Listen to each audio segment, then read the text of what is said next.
ছাদ বাগানের কচুর শাক রান্না করতেছি। কচুর শাকের ভর্তা করব, আপনারা সাথে থাকবেন।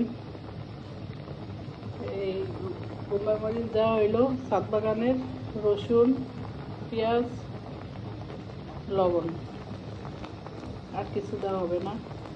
এটা হবে ভর্তা, কচুর শাকের ভর্তা।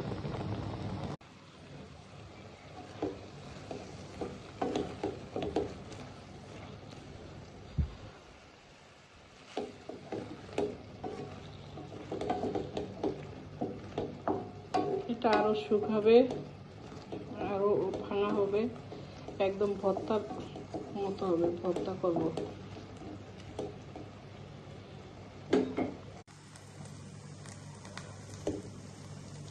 কচু শাকের ভর্তা হয়ে গেল।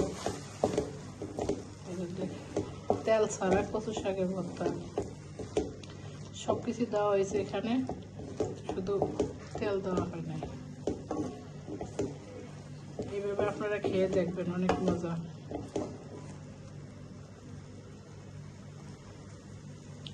আমার রান্নাটা কেমন হয়েছে আপনারা আমাকে কমেন্টসে জানাবেন।